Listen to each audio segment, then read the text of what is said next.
PDF version मिल सकता है क्या, अदरवाइज खरीदना पड़ेगा? क्या क्या? इसका पीडीएफ वर्जन मिल सकता है क्या? हाँ, विदाबीस.io में है। हाँ, ओके ओके, बट एक्चुअली क्या है ना प्रभु कि वो तो वेब वर्जन है ना, तो उस पे वो हाईलाइट एंड और ये सब नहीं कर सकते, पर्सनल नोट्स। तो नहीं, वैसा नहीं है मेरे पास। मैं वो पाथ का वैसे आपको करना है तो आप एडवांस व्यू में जाइए, एक बार में कॉपी पेस्ट कर लीजिए, हो जाएगा कॉपी पेस्ट। अच्छा, ये कर सकते ठीक हैं, है, हाँ। मैं वो कर लूंगी। हम्म। ठीक है, तो प्रेयर से स्टार्ट करते हैं। ओम अज्ञानतिमिरन्धस्य ज्ञानाञ्जनशलाकया चक्षुरुन्मिलितं येन तस्मै श्रीगुरवे नमः। श्रीचैतन्यमनोभीष्टं स्थापितं येन भूतले स्वयं रूपदा मह्यं ददाति सापदान्तिकम्।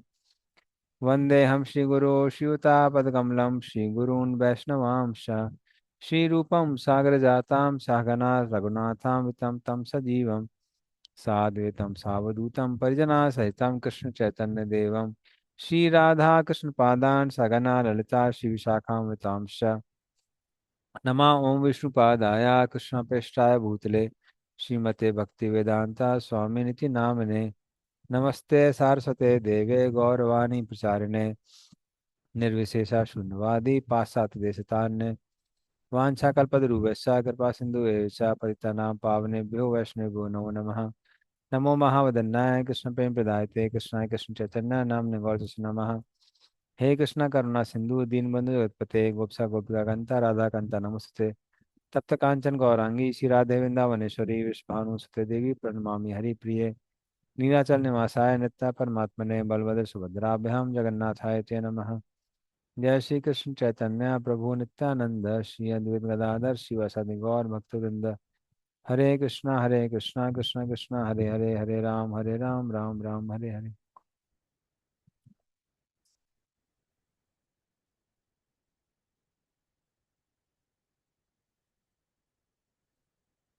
हरे कृष्णा। तो भक्ति रसामृत सिंधु,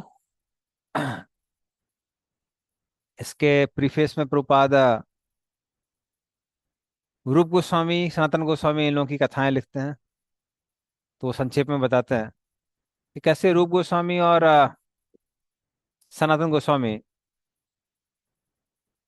ये दोनों के दोनों भाई नवाब हुसैन शाह, उस समय जो बंगाल के नवाब थे, वहाँ के रूलर थे, राज करने वाले, तो उनके प्राइम मिनिस्टर और फाइनेंस मिनिस्टर थे।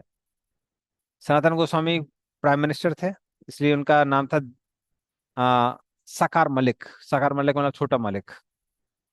बड़ा मालिक नवाब हुसैन शाह, उनसे उनके बाद छोटा मालिक कौन? सनातन गोस्वामी।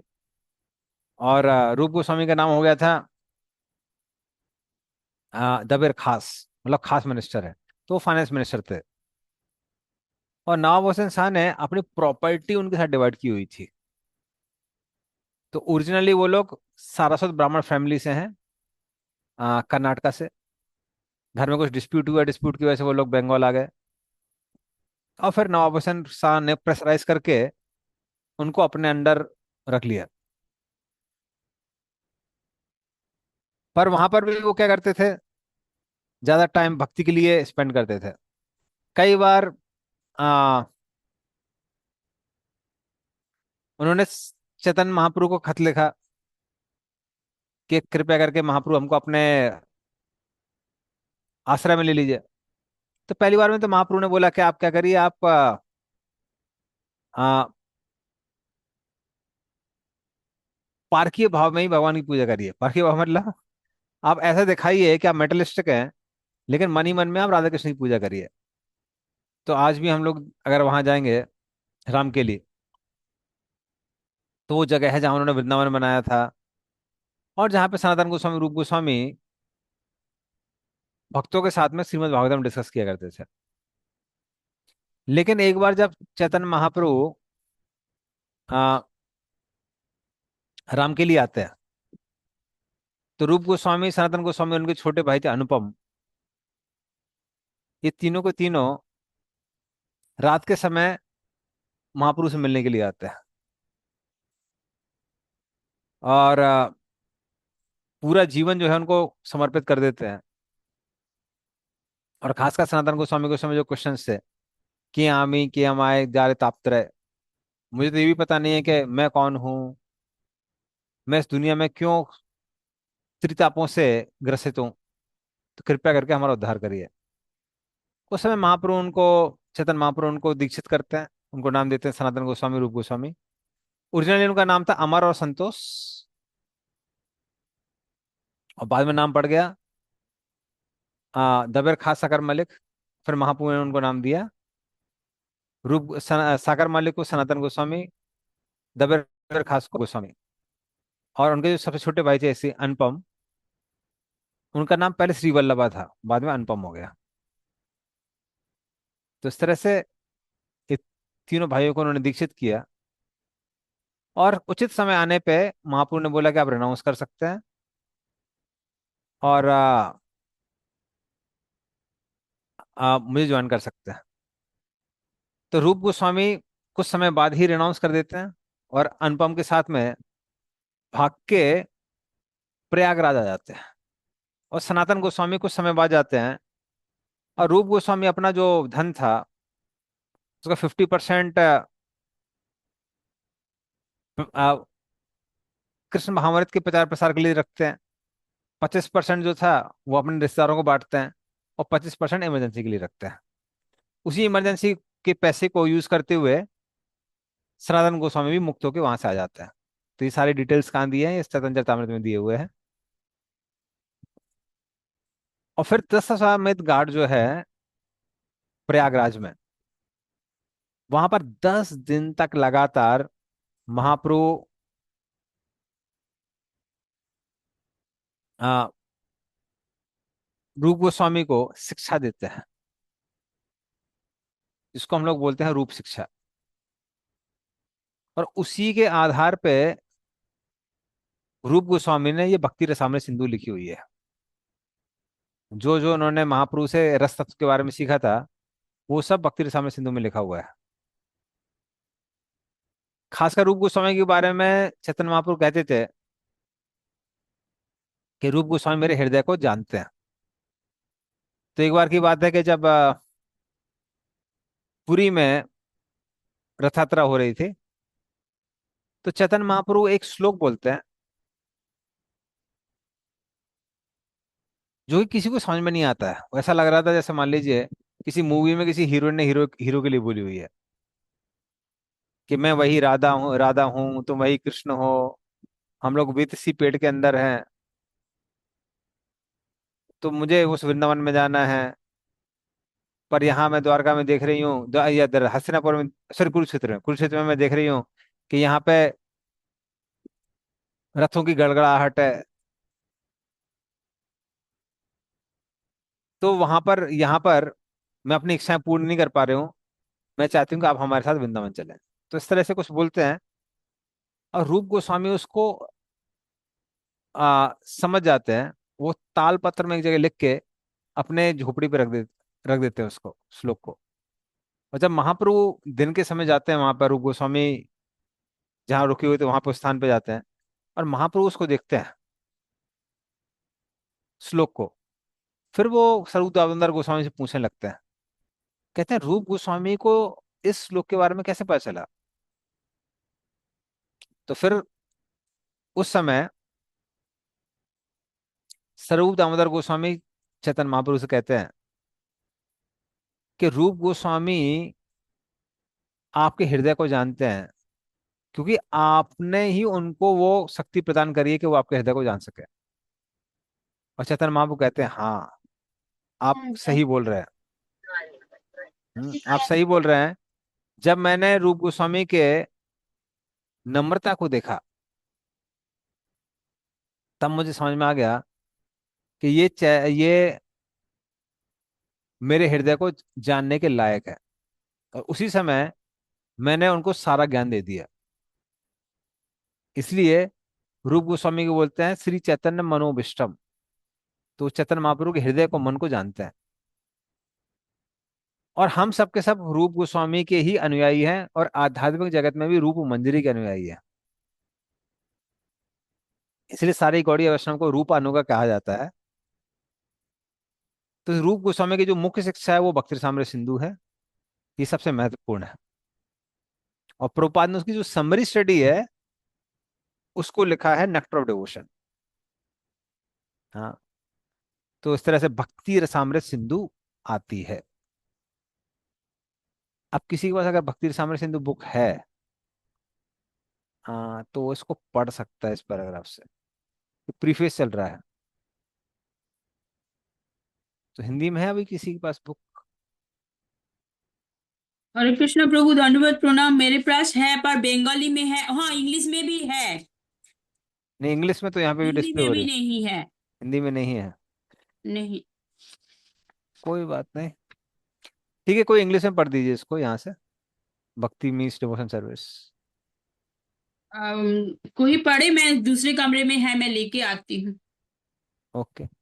हरे कृष्णा प्रभु, मैं पढ़ती हूँ। हाँ, पढ़िए।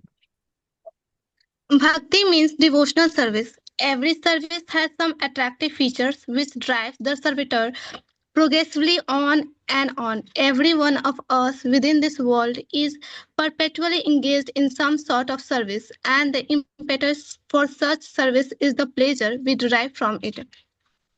Driven by affection for his wife and children, a family man works day and night.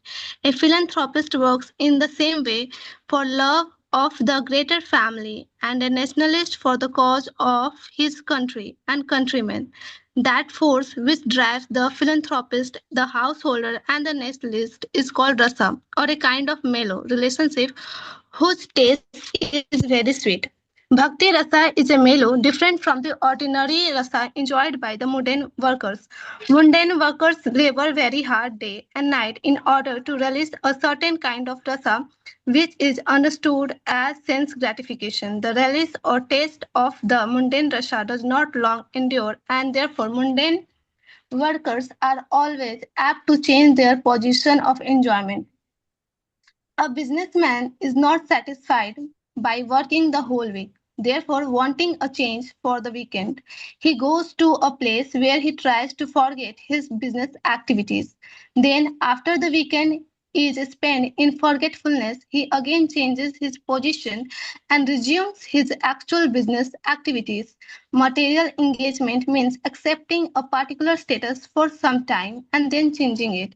This position of changing back and forth is technically known as bhog tyag, which means a position of alternating sense enjoyment and renunciation.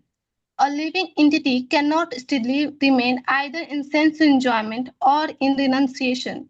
Change is going on perpetually, and we cannot be happy in either state because of our internal constitutional position. Sense gratification does not endure for long, and it is therefore called cha- chapalak sukha or flickering happiness. For example, an ordinary family man who works very hard day and night and is successful in giving comforts to the members of his family, thereby release a kind of mellow. But his whole advancement of material happiness immediately terminates along with his body as soon as his life is over. Death is therefore taken as the representative of God for the aesthetic class of men. The devotee realizes the presence of God by devotional services, whereas the atheist realizes the presence of God in the shape of death. At death, everything is finished, and one has to begin a new chapter of life in a new situation, perhaps higher or lower than the last one. In any field of activity, political, social, national, or international, the result of our action will be finished with the end of life. That is sure. हाँ, बस बस काफी है। हरे कृष्णा। तो यहाँ पर हम देखते हैं रूपक क्लैरिफाई कर रहे हैं कि भक्ति का मतलब क्या है। भक्ति मतलब भक्ति भाव या फिर प्रेम। और प्रभुपाद प्रेम को बोल रहे हैं कि प्रेम का मतलब ऐसा नहीं कि प्रेम सिर्फ हृदय में रहता है। प्रेम बाहर आना चाहिए किसके रूप में? सेवा के रूप में। इसलिए प्रभुपाद भक्ति को ट्रांसलेट करते हैं डिवोशन सर्विस। सेवा होनी चाहिए। अदरवाइज मन ही मन में चलता रहता तो वो तो पूरी दुनिया में चलता रहता लोगों का। किसी से बोलिए आप जब करिए, बोलिए, आप मन मन में चलता रहता है। लेकिन अगर मान लीजिए वाकई में आपके अंदर भक्ति भाव है तो वो बाहर प्रकट होगा। तो इसलिए भक्ति का मतलब क्या है, प्रभुपाद लिखते हैं डिवोशन सर्विस, सेवा। और प्रभुपाद लिखते हैं यहाँ पे कि हमारे अंदर, हर किसी के अंदर वो आ, भावना है कि हम किसी न किसी को प्रेम करें। ये हर किसी के लिए नेचुरल है कि हम किसी न किसी को प्रेम करते हैं। बिना प्रेम के कोई रह नहीं सकता है। तो जैसे छोटे में एक बच्चा होता है, वो अपने माता पिता को प्रेम करता है, फिर भाई बहन को प्रेम करता है, वो थोड़ा बड़ा हो जाता है तो अपनी फैमिली, सोसाइटी, देश को प्रेम करता है। लेकिन इससे भी व्यक्ति पूर्ण रूप से संतुष्ट नहीं होता है, क्योंकि पूर्ण रूप से संतुष्टि तब आएगी जब व्यक्ति भगवान को प्रेम करना सीखता है। हाँ। तो कृष्ण सारी सृष्टि की जड़ है, और इसीलिए अगर आप कृष्ण को प्रेम करते हैं तो आप पूरे जगत को प्रेम करते हैं, पूरी सृष्टि को प्रेम करते हैं। हाँ, जैसे भागवत में बड़ा अच्छा श्लोक आता है, यथा तरोर्मूल निषेचनेन तृप्यन्ति तत्स्कंद भुजोपशाखा प्राणोपहारा च यथेन्द्रियाणां तथैव सर्वाणम अत्युचिज्य। तो यथा तरोर मूल निषेचन, जैसे किसी भी पेड़ या पौधे की जो मूल होता है, मूल मतलब होता है जड़, उसको अगर मान लीजिए आप पानी पहुंचाते हैं तो क्या होता है, उपस्कंद शाखा, जो टहनी है, शाखाएं हैं, उनमें ऑटोमेटिकली पानी पहुंच जाता है। उसी तरह से जब हम क्या करते हैं, भगवान की सेवा करते हैं, तो ऑटोमेटिकली पूरी सृष्टि की सेवा हो जाती है। तो इस तरह से भक्ति रसामृत सिंधु क्या है, ये वो विज्ञान है जो हर किसी को प्रेम करना सिखाता है। जिस तरह से रोशनी भले ही एक छोटे छेद से कमरे में अंदर आए पर पूरे कमरे को प्रकाशित कर देती है, उसी तरह से भक्ति रसामृत सिंधु सिखाती है कि किस तरह से कृष्ण को प्रेम करके हम पूरे जगत से प्रेम कर सकते हैं। और जिसको ये पता नहीं है, वो जीवन के महत्व को नहीं समझ पाया। और फिर हम इस पैराग्राफ में देखते हैं कि प्रभुपाद लिखते हैं रस के बारे में। तो हालांकि रस को एग्जैक्टली इंग्लिश में ट्रांसलेट करना बहुत मुश्किल है, फिर भी श्री भक्ति शांति ठाकुर ने उसको बोला मेलो। हाँ। तो ये रस का मतलब क्या है, ये वो रस है जिसके कारण इस संसार में व्यक्ति को कुछ भी काम करने की प्रेरणा आती है। जैसे जनरली हम लोग कहते हैं फलों का रस जो बहुत मीठा होता है, मधुर होता है, उसकी वजह से फल को खाने की प्रेरणा आती है कि इसको हम चखें क्योंकि इसके अंदर रस है। तो उस तरह से जो हमारे अलग अलग संबंध हैं भगवान के साथ में, उन सब से आनंद आता है जिसको हम लोग रस कहते हैं। और प्रभुपाद कहते हैं कि इस जगत में भी लोग उसी रस के कारण दिन रात काम करते हैं। जैसे जो व्यक्ति सुबह से शाम तक काम करता है ऑफिस में, वो किस लिए करता है, अपने बीवी बच्चों के लिए काम करता है। उसी तरह से जो सोशल वर्कर होते हैं, वो भी किस लिए काम करते हैं, वो इसलिए काम करते हैं क्योंकि उनका, जो लोग एनिमल लवर होते हैं, उनका किसी जानवर से प्रेम है। किसी कुत्ते से होता है, किसी का बिल्ली से होता है, किसी का सुअर से होता है, तो वो प्रेम है। और कुछ लोग हैं जो देश से प्रेम करते हैं, तो वो देश की सेवा करते हैं। तो हर कोई किसी ना किसी रस के लिए काम कर रहा है। लेकिन रस दो प्रकार के होते हैं, एक होता है भक्ति रस और दूसरा होता है भौतिक रस या जड़ रस। तो जड़ का जो रस है वो इंद्रिय तृप्ति वाला है, और भक्ति का रस जो है वो आनंद देने वाला है। कौन सा आनंद? आध्यात्मिक आनंद। तो पूरे इंद्रिय तृप्ति के आ रस का अगर सागर बच जाए तो भी वो ब्रह्मानंद की एक बूंद से ज्यादा नहीं है। उसी तरह से अगर मान लीजिए ब्रह्मानंद का सागर बन जाए तो वो भक्ति के एक कण से ज्यादा मधुर नहीं है, भक्ति के एक अणु से ज्यादा मधुर है।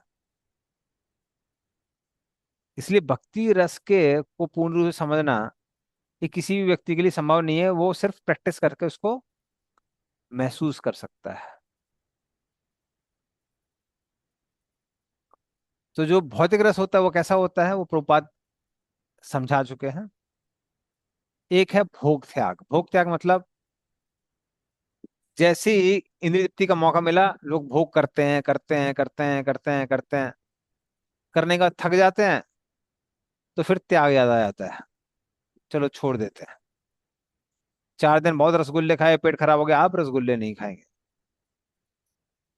कुछ समय बाद भूल जाते हैं, पेट ठीक हो जाता है, स्वास्थ्य ठीक हो जाता है, फिर खाने लगते हैं। तो इस तरह से हर व्यक्ति भोग और त्याग में जैसे पेंडुलम होता है उस तरह से ऑसिलेट करता रहता है, कभी भोग करता है कभी त्याग करता है। किसके लिए करता है? चपल सुख। चपल सुख मतलब कुछ समय का जो उसको सुख मिलता है उसके कारण ये भोग त्याग के बीच में व्यक्ति घूमता रहता है। तो ना ही भोग और ना ही त्याग, ये दोनों ही आत्मा की परमानेंट व्यवस्था नहीं है। हाँ, और इसीलिए दोनों ही व्यक्ति को संतुष्ट करने वाले नहीं है। तो कई बार गरीबों को लगता है कि अमीर बहुत सुखी हैं, अमीरों को लगता है गरीब बहुत सुखी हैं कि उनके पास ज्यादा रिस्पॉन्सिबिलिटी नहीं है। लेकिन दोनों ही सुखी नहीं है, क्योंकि आत्मा को इन दोनों की आवश्यकता नहीं है, उसको किसकी आवश्यकता है? भक्ति रस की आवश्यकता है। हाँ, क्योंकि जो सुख मिलता भी है संसार में वो कुछ समय के लिए मिलता है, चपल सुख। जैसे आदमी इतनी मेहनत करता है घर बनाने के लिए, पर रात को सोता है तो सब एक जैसा हो जाता है। सुबह उठता है, थोड़ी देर टाइम स्पेंड करता है घर में, फिर ऑफिस के लिए निकल जाता है। फिर रात के समय आता है, कुछ समय टाइम स्पेंड करता है, फिर सो जाता है, सोने के बाद सब एक जैसा है।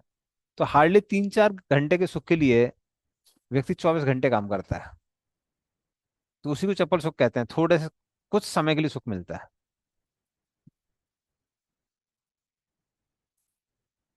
ओके। तो और सबसे बड़ा अंतर यह है कि भक्ति रस जो है वो आत्मा की परमानेंट अवस्था है, और जो भौतिक सुख है या भौतिक रस है वो परमानेंट नहीं है। अब उसके बारे में हम आगे पढ़ते हैं। चलिए, कोई नेक्स्ट पैराग्राफ पढ़ सकता है भक्ति रस से? भक्ति रस मैं पढ़ू प्रभु? हाँ, पढ़िए। हरे कृष्ण प्रभु प्रणाम। Bhakti Rasa, however, the mellow rallies in the transcendental loving service of the Lord, does not finish with the end of life. It continues perpetually and is therefore called uh, Amrita, that which does not die but exists eternally.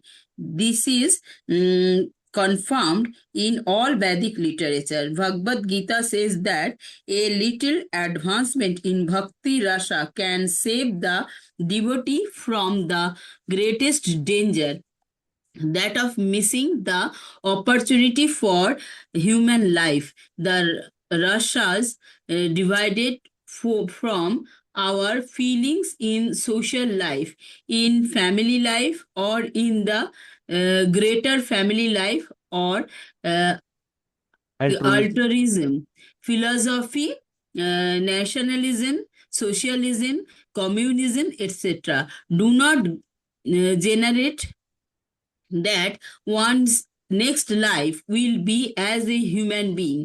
We prepare our next life by our actual activities in the present life. A living entity is offered a particular type of body as a result of his action in the present body. These activities are taken into account by a superior authority known as the Deva or the authority of God.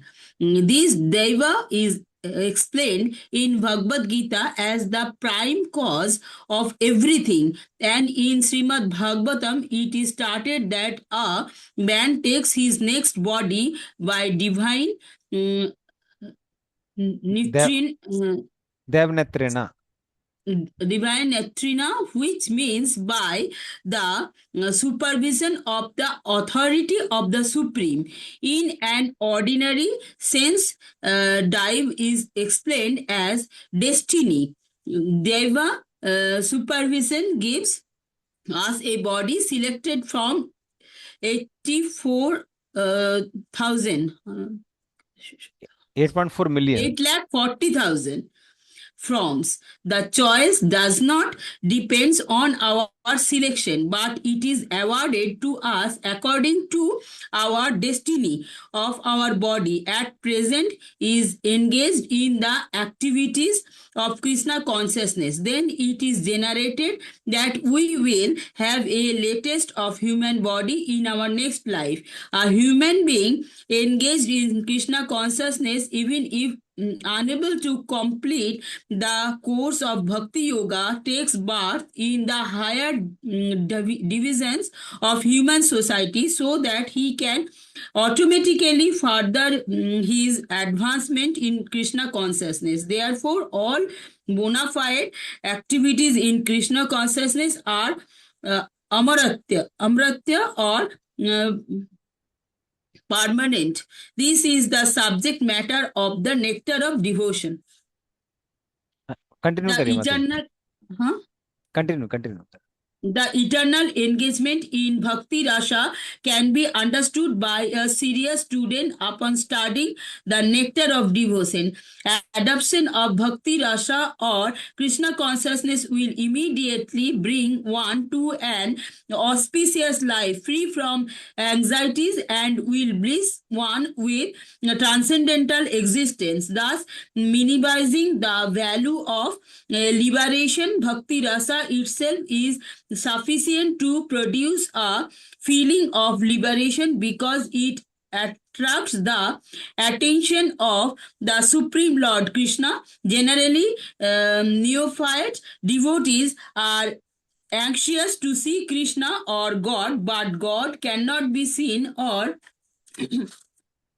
known by our present materially blunt senses. The process of devotional service as it is recommended in the nectar of devotion will gradually elevate one from the material condition of life to the spiritual status within the devotee becomes purified of all designation. The sense can then become uncontaminated, being constantly in touch with Bhakti Rasa. When the purified senses are employed in the service of the Lord, one becomes situated in Bhakti Rasa life, and any action performed for the satisfaction of Krishna in the transcendental Bhakti Rasa stage of life can be realized perpetually. When one is thus engaged in devotional service, all varieties of rasa or mellows turns into eternity. In the beginning, one is trained according to the principle of regulation under the guidance of the acharya or spiritual master, and gradually when one is elevated, devotional service becomes automatic and spontaneous. Engageness in serve Krishna. There are 12 kind of rasa as will be explained in this book, and by renovating our relationship with Krishna in 5 primary rasa, we can live eternally in full knowledge and bliss. the basic principle of the living condition is that we have a general propensity to love someone. No one can live without loving someone else. This propensity is present in every living being. Even an animal like a tiger has this loving propensity, at least in the dormant stage, and it is certainly present in the human beings. This missing point, however, is where to respond our love so that everyone can become happy. At the present moment, the human society teaches one to love his country or family or his personal self, but there is no information where to respond the loving propensity so that everyone can become happy.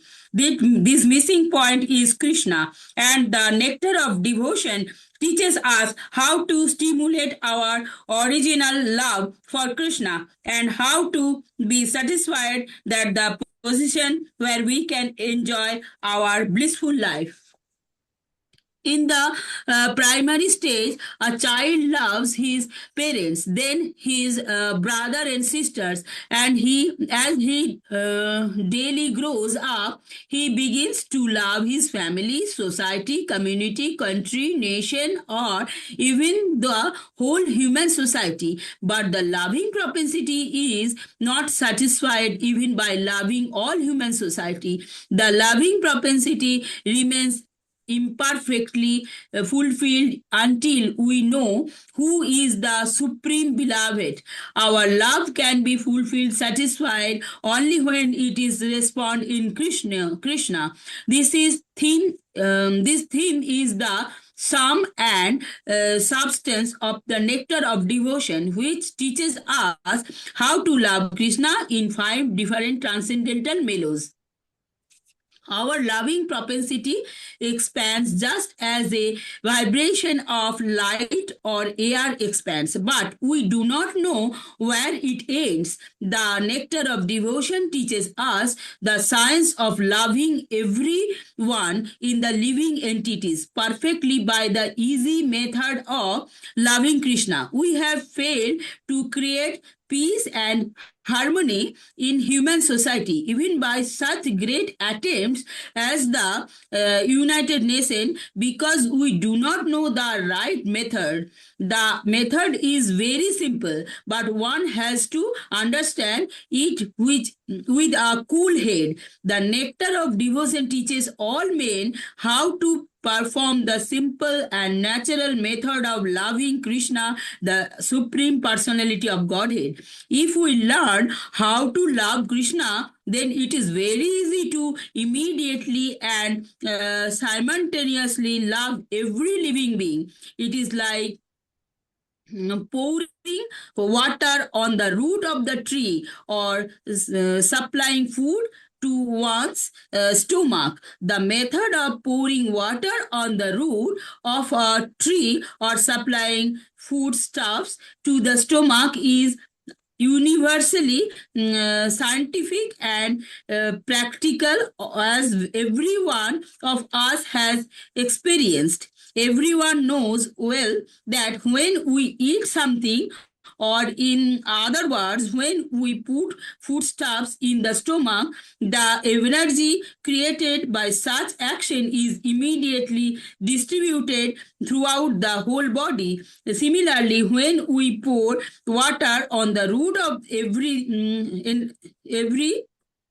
root, the every energy thus created is immediately distributed throughout the entire of in entire in entirety of even the largest tree. It is not possible to water the tree part by part. Not it is possible to feed the different part of the body separately. The nectar of devotion will teach us how to turn the one switch that will immediately brighten everything, everywhere. One who does not know this method is missing the point of life. As far as material necessities are concerned, the human civilization at the present moment is very much advanced in living comfortably, but still we are not happy because we are missing the point. The material comforts of life alone are not sufficient to make us happy. The vivid example is America, the richest nation of the world, having all facilities for material comforts, is producing a class of men completely confused and frustrated in life. I am appealing herewith to such confused men to learn the art of devotional service as directed to the nectar of devotion. And I am sure that the fire of material existence burning within their heart will be immediately extinguished. The root cause of our uh, this, uh, dissatisfaction is that our dormant loving propensity has not been fulfilled despite our great advancement in the materialistic way of life. The nectar of devotion will give us practical hints how we can live in this material world perfectly engage in devotional service and thus fulfill all our desire in this life and the next. The nectar of devotion is not presented to condemn any way of materialistic life, but the attempt is to give information to religionist philosophers and people in the general how to love Krishna. One may live without material discomfiture, but at the same time, he should learn the art of loving Krishna. At the present moment, we are inviting so many ways to utilize our propensity to love, but factually, we are missing the real point. Krishna, we are watering all parts of the tree, but missing the tree's root. We are trying to keep our body fit by all means, but we are neglecting the supply foodstuffs to the stomach. Missing Krishna means missing one's self also. Real self realization and realization of Krishna go together simultaneously. So, for example, seeing oneself in the morning means seeing the sunrise also. Without seeing the sunshine, no one can see himself. Similarly, unless one has realized Krishna, there is no question of self-realization. The nectar of devotion is specifically presented for persons who are now engaged in Krishna consciousness movement. I beg to offer my sincere thanks to all my friends and disciples who are helping me to push forward the Krishna consciousness movement in the Western countries, and I beg to acknowledge with thanks to contribution made by my beloved disciple Sriman Jayapata Dayanand Jayananda Brahmachari. Brahmachari. My thanks are due as well to the directors of ISKCON Press who have taken so much care to publish this great literature. Hare Krishna. हरे कृष्णा। तो प्रभुपाद पहले भक्ति रस के बारे में बताया जो हम ऑलरेडी डिस्कस कर चुके हैं। उसके बाद प्रभुपाद बताते हैं अमृत के बारे में। तो अमृत मतलब क्या है? जो कभी जिसका क्षय नहीं होता है, जो कभी खत्म नहीं होता है, जो अमरता प्रदान करने वाला है, उसको अमृत कहा जाता है। और क्योंकि हम कभी खत्म नहीं होंगे, कृष्ण कभी खत्म नहीं होंगे, हमारा कृष्ण के साथ जो रिश्ता है, जो रस है, वो कभी खत्म नहीं होगा। इसलिए भक्ति रस को भी अमृत कहा जाता है, क्योंकि अमृत कभी खत्म नहीं होता, उसी तरह से हमारा कृष्ण के साथ जो रिश्ता है वो भी कभी खत्म नहीं होता है। हम्म, इसलिए इसको बोलते हैं भक्ति रस। क्लियर हो गया, अमृत। अब सिंधु, सिंधु क्यों, जैसे हमने बताया कि व्यक्तियों के संसार में बहुत मेहनत करने पे थोड़ा सुख मिलता है। सो हम निर्णाम क्षुल्ल सुखाय दुखम महद। बहुत दुख लेने के बाद थोड़ा सुख मिलता है, लेकिन भक्ति रस इतना ज्यादा है कि उसकी पूरी, उसे पूरा सागर भर जाएगा। इसलिए इसको क्या बोलते हैं, भक्ति रस अमृत सिंधु। भक्ति रस अमृत सिंधु। और प्रभुपाद, जैसे हमने अभी पढ़ा, प्रभुपाद कहते हैं कि प्रभुपाद ने पुस्तक किसके लिए लिखी है, जो भक्त लोग ऑलरेडी कृष्ण कॉन्शियसनेस प्रैक्टिस कर रहे हैं उनके लिए लिखी है। इसलिए हम सबके लिए बुक जो है वो बहुत इंपॉर्टेंट है। अभी भक्ति रसामृत सिंधु को 4 पार्ट्स में डिवाइड किया गया है। एक पूर्वी विभाग है, ईस्टर्न ओशन। उसमें सामान्य भक्ति, साधना भक्ति, भाव भक्ति, प्रेम भक्ति, इन सब के बारे में बताया गया है। फिर पश्चिमी विभाग है, उत्तरी विभाग है और दक्षिणी विभाग है। लेकिन हम लोग सिर्फ डिस्कस करेंगे पूर्वी विभाग, जो हमारे लिए ज्यादा रेलेवेंट है और ये भक्ति शास्त्री कोर्स का पार्ट है। बाकी जो इसके पार्ट्स हैं वो हम लोग डिस्कस नहीं करेंगे। ठीक है, तो पूर्वी विभाग। अब आगे चलते हैं।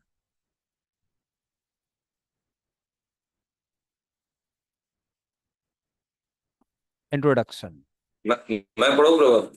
हाँ पढ़िए, अगर हिंदी में तो और अच्छी बात है। हिंदी बुक है मेरे पास, मैं हिंदी में पढ़ रहा हूँ। हाँ, हिंदी में पढ़िए। यस पढ़िए।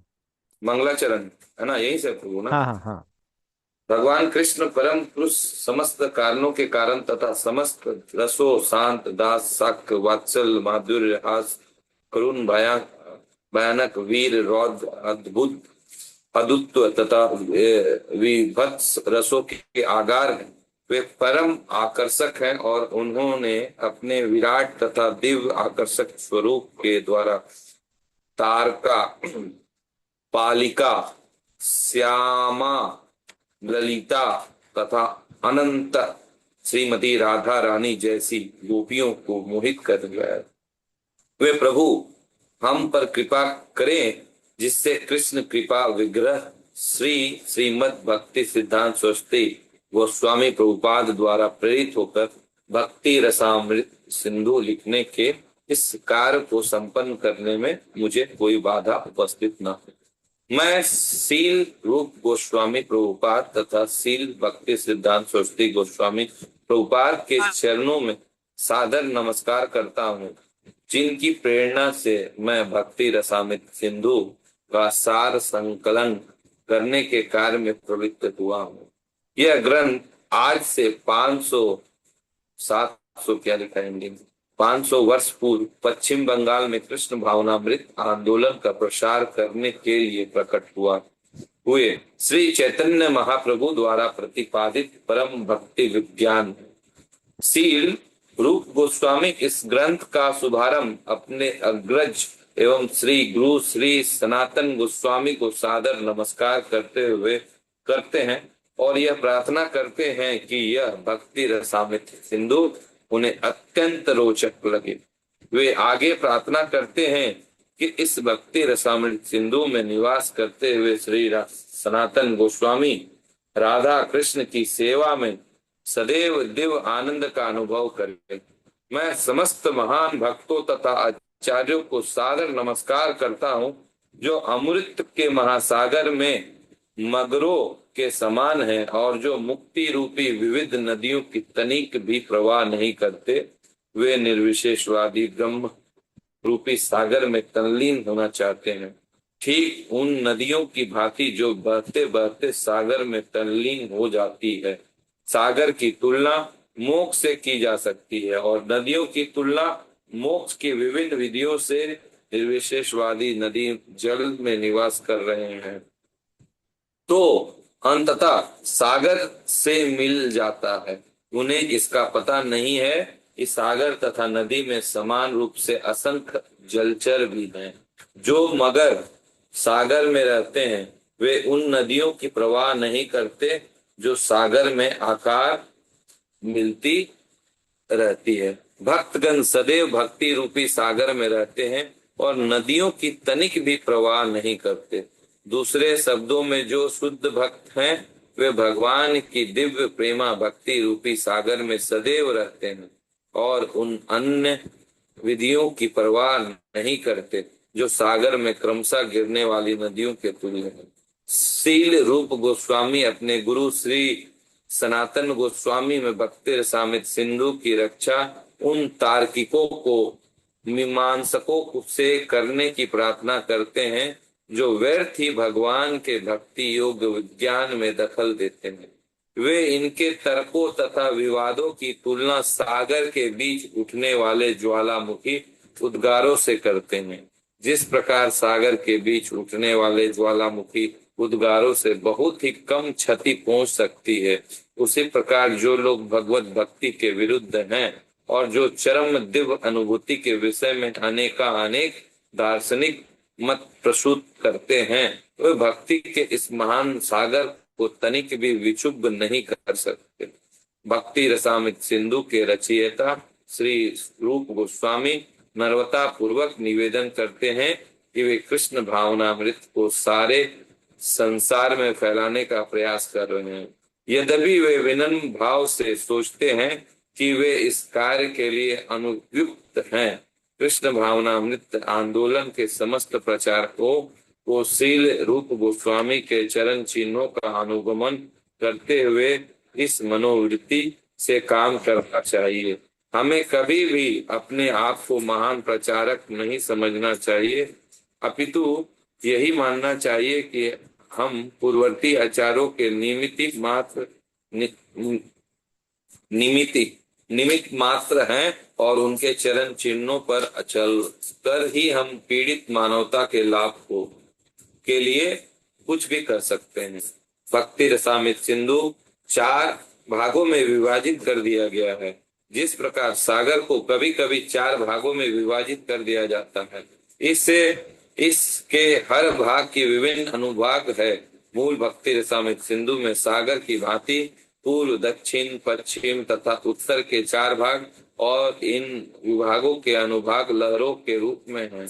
इस प्रकार जिस प्रकार सागर में विभिन्न लहरें पश्चिम, दक्षिण, पूर्व या उत्तर दिशाओं में सदैव उठती रहती हैं, उसी प्रकार भक्ति रसामृत सिंधु में अनेक लहरें हैं। प्रथम भाग में 4 लहरें, जिनमें पहली लहर भक्ति के समान वर्णन के विषय में, दूसरी लहर भक्ति के वैधानिक साधनों के विषय में, तीसरी लहर भावों के विषय में, चतुर्थ लहर चरम गंतव्य ईश्वर के प्रेम में है। इन सब का वर्णन लक्षणों सहित स्पष्ट रूप से प्रस्तुत किया गया है। पूर्ववर्ती आचार्यों के पद चिन्हों का अनुसरण करते हुए भक्ति के प्रमाणिक विवरण को सार रूप में शील रूप गोस्वामी के इस कथन द्वारा दिया जा सकता है। प्रथम कोटि की भक्ति कृष्ण भावनामृत की में पूरी तरह से लगे रहकर भगवान की अनुकूल सेवा करने की प्रवृत्ति है। भाव यह है कि यदि कोई कृष्ण भावनामृत में रहते हुए भी अनुकूल सेवा में प्रवृत्त न हो सके तो उसे शुद्ध भक्ति नहीं माना जा सकता। शुद्ध भक्ति को सभी प्रकार के भौतिक लाभों तथा इंद्रिय तृप्ति की आकांक्षाओं से मुक्त रहना चाहिए, क्योंकि ये आकांक्षाएं सकाम कर्म तथा दार्शनिक चिंतन द्वारा अनुकूलित होती है। सामान्यतः लोग विभिन्न कार्यों में इसलिए लगे रहते हैं कि उन्हें भौतिक लाभ हो और दार्शनिक जन वाग्जाल तथा चिंतन के द्वारा दिव्य अनुभूति प्राप्त करने में लगे रहते हैं। शुद्ध भक्ति ऐसे काम कर्मों तथा दार्शनिक चिंतनों से सर्वथा मुक्त होनी चाहिए। मनुष्य को रागानुगा भक्ति द्वारा किसी आचार्य से कृष्ण भावनामृत या शुद्ध भक्ति सीखनी चाहिए। यह भक्ति एक प्रकार का अनुशीलन है। यह उन लोगों के लिए जो निष्क्रिय रहना चाहता है, यह मूक ध्यान में अपना समय बिताना चाहता है, मात्र निष्क्रियता नहीं, जो लोग भक्ति करना चाहते हैं उनके लिए अनेक विधियां हैं, लेकिन कृष्ण भावनामृत का अनुशीलन इनके पृथक है। इस प्रसंग में श्री रूप गोस्वामी ने अनुशीलन शब्द का प्रयोग किया है, जिसका अर्थ है पूर्ववर्ती आचारों का अनुगमन करते हुए अनुशीलन। जो ही हम अनुशीलन करते हैं तो इससे हमारा तात्पर्य स्फूर्ति या क्रिया शीतलता होता है। स्फूर्ति के बिना मात्र भावना से कुछ काम नहीं होता। समस्त कार्यों को दो श्रेणियों में विभाजित किया जा सकता है। प्रथम किसी विशेष उद्देश्य की प्राप्ति के लिए तथा दूसरी प्रतिकूल परिस्थितियों से बचने के लिए। संस्कृति में पृथक इन्हें प्रवृत्ति तथा निवृत्ति कहा जाता है। निवृत्ति नकारात्मक कर्म के अनेक उदाहरण हैं तथा बीमार व्यक्ति को सतर्क रहना पड़ता है और विषम रोग से बचने के लिए दवा लेनी पड़ती है। जो लोग आध्यात्मिक जीवन का अनुशीलन करते हैं और भक्ति करते हैं वे सदैव कर्म में लगे रहते हैं। ऐसे कर्म को शरीर के द्वारा या मन से किया जा सकता है। सोचना, अनुभव करना तथा इच्छा करना ये मन के कार्य हैं, और जब हम कुछ करते हैं तो कर्म की अभिव्यक्ति स्थूल इंद्रियों द्वारा होती है। इस प्रकार हमें अपने मानसिक कार्यों में सदा कृष्ण का चिंतन करने का प्रयास करना चाहिए। महान आचार्यों तथा अपने पद चिन्हों का अनुसरण करते हुए कृष्ण को प्रसन्न करने की योजना बनानी चाहिए। शरीर, मन तथा वाणी के अपने अपने कर्म होते हैं। कृष्ण भावनामृत व्यक्ति अपनी वाणी का उपयोग भगवान की महिमा को प्रसारित करने में करता है। यह कीर्तन कहलाता है। कृष्ण भावना भावित व्यक्ति अपने मन में सदैव भगवान के कार्य का तथा कुरुक्षेत्र के युद्ध स्थल में प्रवचन करने का या अपने भक्तों के साथ वृंदावन में विविध लीलाओं में प्रवृत्त होने का चिंतन करता है। इस प्रकार मनुष्य भगवान के कार्यकलापों तथा लीलाओं का निरंतर चिंतन कर सकता है। यह कृष्ण भावनामृत का मानसिक अनुशीलन है। इसी प्रकार हम अपने शारीरिक कार्यों द्वारा अनेक सेवाएं अर्पित कर सकते हैं, लेकिन सारे कार्यों को कृष्ण से संबंधित होना चाहिए। ऐसा संबंध प्रमाणित गुरु के साथ अपने को जोड़कर स्थापित किया जा सकता है, क्योंकि गुरु शिष्य परंपरा में कृष्ण का सीधा प्रतिनिधि होता है। अतएव शरीर के द्वारा संपन्न होने वाले कृष्ण भावना भावित कार्यों को गुरु के निर्देशन में श्रद्धा पूर्वक संपन्न किया जाना चाहिए। गुरु के साथ इस संबंध को दीक्षा कहते हैं। गुरु से दीक्षा प्राप्त करने के दिन से ही तथा कृष्ण भावनामृत का अनुसरण करने वाले व्यक्ति के मध्य संबंध स्थापित हो जाते हैं। प्रामाणिक गुरु से दीक्षा प्राप्त किए बिना कृष्ण भावनामृत वास्तविक संबंध कभी पूरा नहीं होता। कृष्ण भावनामृत का यह अनुशीलन भौतिक नहीं होता। भगवान की तीन समान शक्तियां हैं, बहिरंगा शक्ति, अतरंगा शक्ति तथा तटस्था शक्ति। सारे जीव तटस्था शक्ति कहलाते हैं और भौतिक जगत बाहरी शक्ति और भौतिक शक्ति का कार्य है। फिर भी आध्यात्मिक जगत में भी जो अतरंगा शक्ति की अभिव्यक्ति तथा तटस्था शक्ति कहलाने वाले सारे जीव निकृष्ट बहिरंगा शक्ति के अंतर्गत भौतिक कार्य करते हैं। जब वे अंतरंगा आध्यात्मिक शक्ति के अंतर्गत कार्य करते हैं तो उनके कार्य कृष्ण भावना भावित कहलाते हैं। इसका अर्थ यह हुआ कि महात्मा जन या महान भक्त जन भौतिक शक्ति के बंधन में आकर कार्य नहीं करते, अपितु आध्यात्मिक शक्ति के संरक्षण में रहते हुए कार्य करते हैं। कोई भी कार्य जो भक्ति में या कृष्ण भावना में किया जाए आध्यात्मिक शक्ति के प्रत्यक्ष नियंत्रण में रहता है। दूसरे शब्दों में शक्ति एक प्रकार का बल है और यह बल प्रामाणिक गुरु तथा कृष्ण द्वारा दोनों की कृपा के द्वारा आध्यात्मिक बनाया जा सकता है। कृष्णदास कविराज गोस्वामी कृत श्री चैतन्य चरितामृत में भगवान चैतन्य कहते हैं कि वह मनुष्य भाग्यशाली है जो कृष्ण की कृपा से प्रामाणिक गुरु के संपर्क में आता है। जो आध्यात्मिक जीवन के विषय में गंभीर है उसे कृष्ण बुद्धि प्रदान करते हैं, जिससे वह प्रामाणिक गुरु के संपर्क में आकर गुरु की कृपा से कृष्ण भावनामृत में उन्नति करता है। इस प्रकार कृष्ण भावनामृत का सारा प्रभाव क्षेत्र साक्षात आध्यात्मिक शक्ति कृष्ण तथा गुरु के अधीन है। इसे भौतिक जगत से कुछ भी लेना देना नहीं रहता। जब हम कृष्ण का नाम लेते हैं तो हमारा तात्पर्य भगवान तथा उनके अनेक विस्तारों से रहता है। वे अपने स्वांशों, अपने अंशों तथा अपनी विभिन्न शक्तियों द्वारा विस्तार पाते हैं। दूसरे शब्दों में कृष्ण का अर्थ है सर्वस्व और इसमें प्रत्येक वस्तु सम्मिलित है। फिर भी सामान्यतः कृष्ण से हमें कृष्ण तथा अनेक स्वांशों को बोध होना चाहिए। कृष्ण अपना विस्तार बलदेव, संकर्षण, वसुदेव, अनिरुद्ध, प्रद्युम्न, राम, नरसिंह तथा वराह के साथ साथ अन्य अवतारों तथा असंख्य विष्णु अंशों में करते हैं। श्रीमद् भागवत में इन्हें असंख्य लहरों के तुल्य बतलाया गया है। अतएव कृष्ण के अंतर्गत ऐसे सारे अंश तथा उनके शुद्ध भक्त भी सम्मिलित हैं।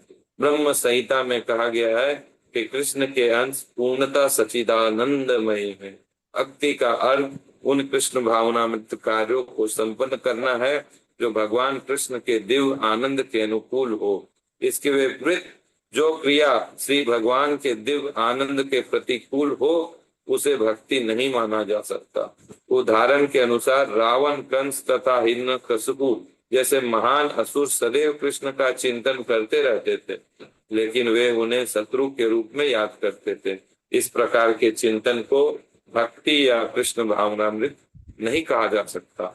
कभी कभी निर्विशेषवादी जन भक्ति को ठीक से न समझकर कृष्ण को उनकी साज सामग्री तथा लीलाओं से पृथक कर देते हैं।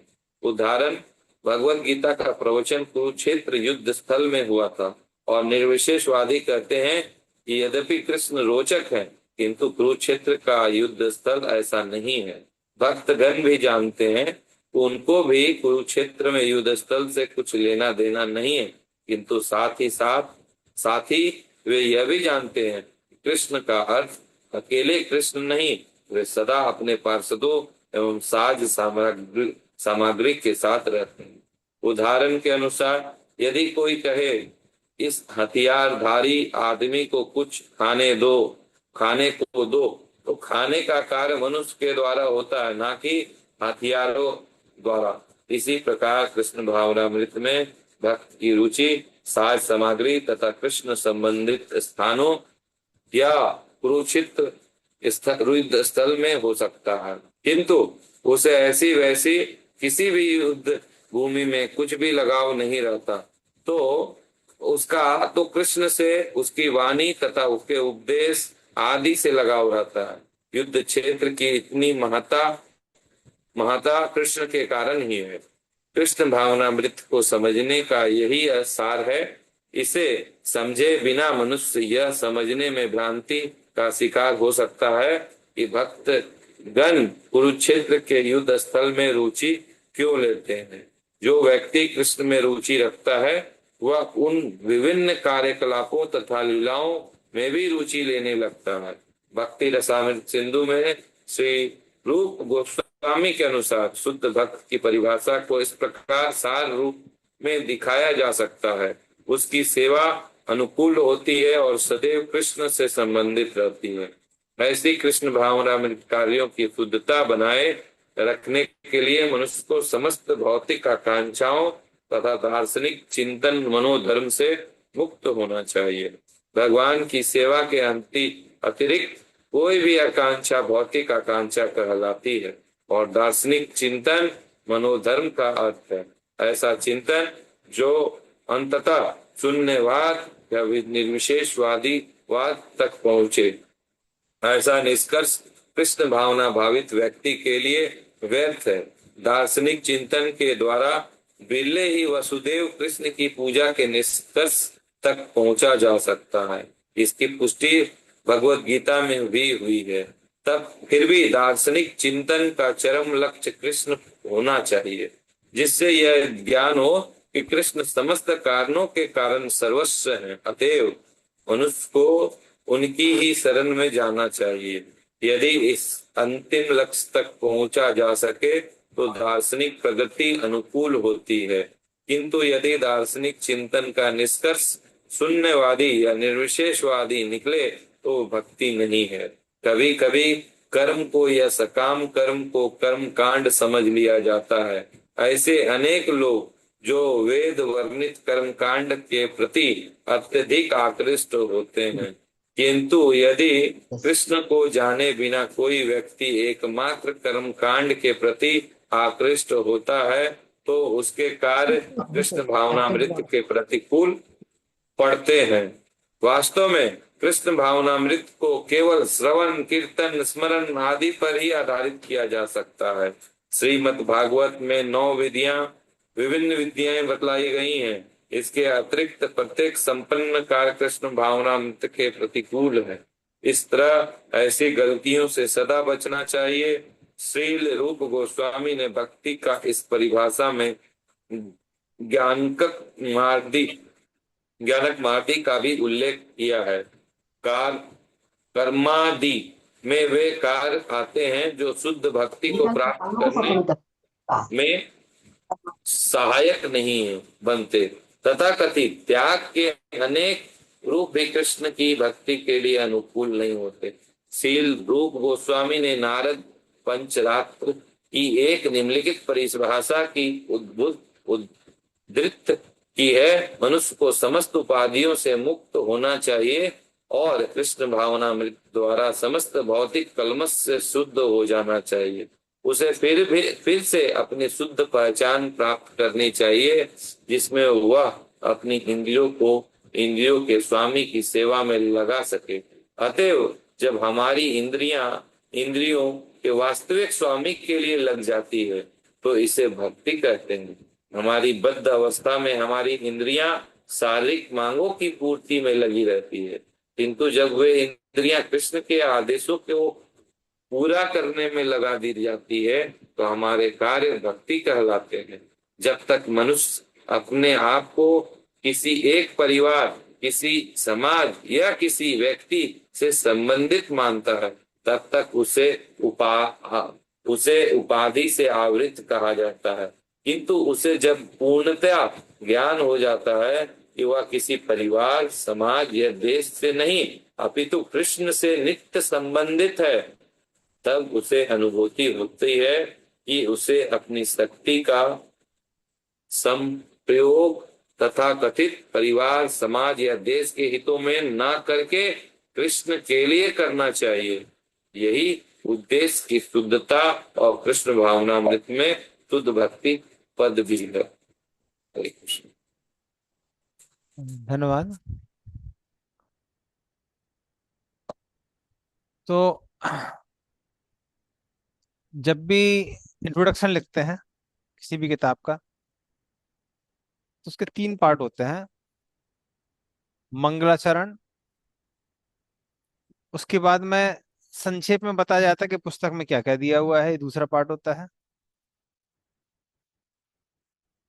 और तीसरे पार्ट में कुछ स्पेसिफिक चीजें तो बताई जाती है। तो रूप गोस्वामी ने वही किया, पहले मंगलाचरण बोला है, फिर उसके बाद में भक्ति रसामृत सिंधु में क्या क्या दिया हुआ है वो कंसाइसली बताया है, और फिर शुद्ध भक्ति की परिभाषा बताई है। ये 3 चीज की है उन्होंने इंट्रोडक्शन में। आ, तो मंगलाचरण, तो जैसे कृष्णदास कविराज गोस्वामी ने सत्येंद्र चरितामृत में मंगलाचरण लिखा हुआ है, उसी तरह से रूप गोस्वामी ने भी लिखा है। तो उसमें 3 पार्ट हैं। एक तो पार्ट है जिसमें पुस्तक का अभिप्राय जो है या विषय है उसके बारे में बताया है। दूसरा जो पार्ट है मंगलाचरण का, उसमें उन्होंने प्रणाम करके आशीर्वाद मांगा है। और तीसरे पार्ट में उन्होंने जो श्रोतागण हैं या फिर जो लोग पढ़ने वाले हैं उन सबको आशीर्वाद बांटा है। तो पहले पार्ट में वो बताते हैं कि भक्ति रसामृत सिंधु का विषय क्या है। तो विषय बहुत क्लियर है। भक्ति रसामृत सिंधु जो पुस्तक है उसका विषय है कृष्ण, जो कि परम पुरुषोत्तम भगवान है, जिनको अखिल रसामृत मूर्ति कहा जाता है। अखिल मतलब कंप्लीट, फुल। फिर रस, 12 तरह के जो रस होते हैं। और ये कैसा रस है? ये अमृत है, ये कभी ना खत्म होने वाला रस है, परमानेंट रस है। और मूर्ति, मूर्ति मतलब भगवान उसके मूर्तिमान स्वरूप है, कंप्लीट फॉर्म। तो इसलिए भगवान को क्या बोला जाता है, कृष्ण को बोला जाता है अखिल रसामृत मूर्ति।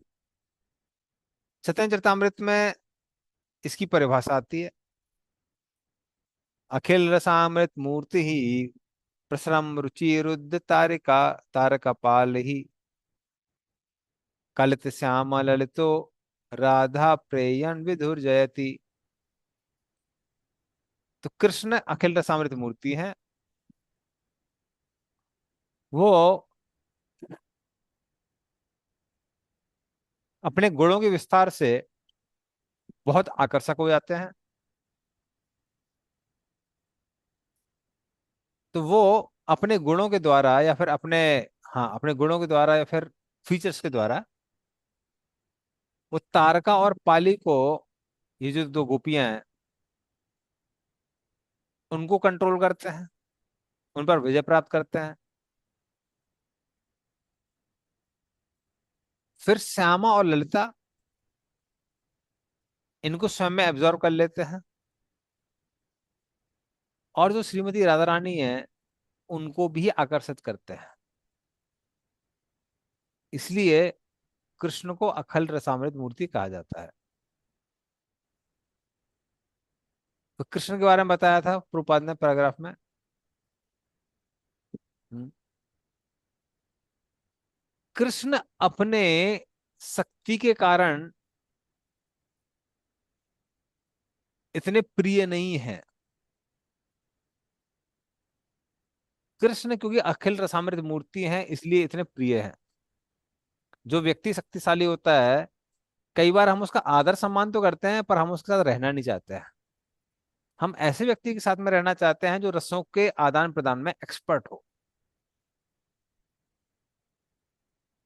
तो प्रूपाद उदाहरण देते हैं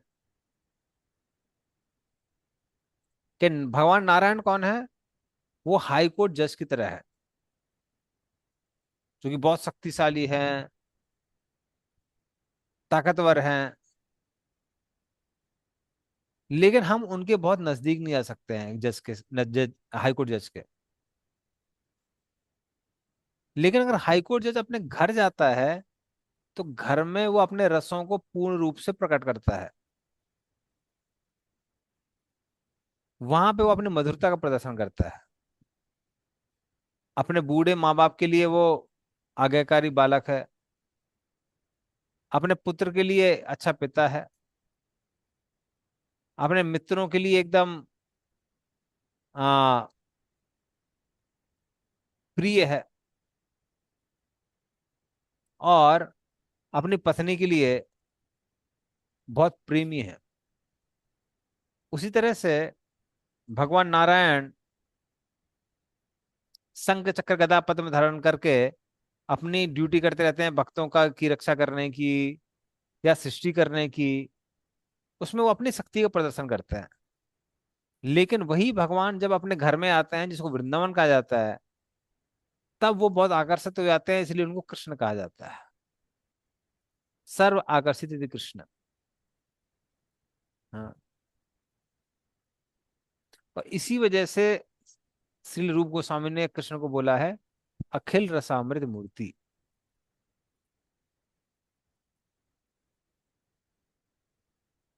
कृष्ण को प्रभुपाद ने बताया है कि कैसे वो सारे गोपियों को आकर्षित करते हैं, तारका पाली साम्या ललिता और मुख्यतः राधा रानी, इन सबको आकर्षित करते हैं। तो इस तरह से कृष्ण को पता है कौन सी गोपी को कैसे आकर्षित किया जाए, कौन से भक्तों को कैसे आकर्षित किया जाए। इसलिए कृष्ण को क्या कहते हैं? भक्ति रसामृत मूर्ति, सॉरी, अखिल रसामृत मूर्ति। तो इस तरह से बहुत क्लियर बता दिया जाता है कि कृष्ण कौन है। वो भक्ति रसामृत सिंधु के विषय हैं। कृष्ण के बारे में ही भक्ति रसामृत सिंधु में बताया गया है। फिर दूसरे पैराग्राफ में बेसिकली आ, ये भी चैतन्य चरितामृत से है, जहां में बताया गया है कि दूसरे पैराग्राफ में रूप गोस्वामी ने क्या लिखा है।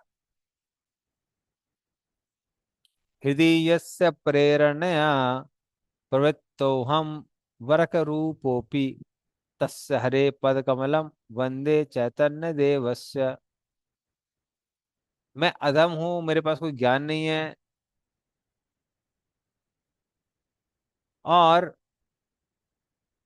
जो भी मुझे प्रेरणा मिल रही है इस ग्रंथ को लिखने के लिए या भक्ति के बारे में लिखने के लिए, वो मेरे ऊपर कृपा की गई है। किसने कृपा की है? चैतन्य महाप्रभु ने कृपा की है। इसलिए मैं चैतन्य महाप्रभु के चरणों का आश्रय लेता हूँ, जो परम पुरुषोत्तम भगवान है और जिन्होंने मुझे पुस्तक लिखने का मौका दिया है। तो इस तरह से श्री रूप गोस्वामी चैतन्य महाप्रभु को प्रणाम करते हैं, जिन्होंने उनको भक्ति रस सिखाया था। कहाँ पर? दशवमेध घाट प्रयागराज में सिखाया था, जहाँ भी शिव मंदिर है एक, और चैतन्य महाप्रभु और रूप गोस्वामी के चरण चिन्ह भी वहां पर है। और जहां तक प्रभुपाद की बात आती है, उनको प्रेरणा मिली है कैसे? श्री भक्ति सरस्वती ठाकुर महाराज से मिली हुई है। ऐसे प्रभुपाद एडिशनली श्री भक्ति सरस्वती ठाकुर को भी प्रणाम करते हैं।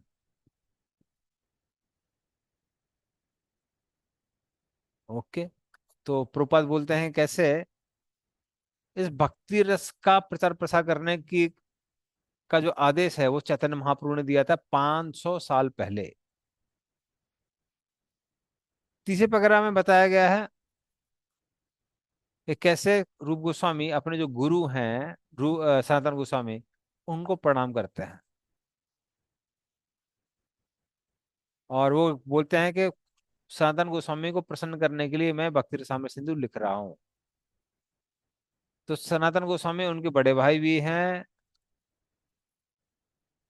और उनके गुरु भी हैं, जिनको वो प्रार्थना करते हैं। फिर चौथे पैराग्राफ में उन्होंने क्या किया है?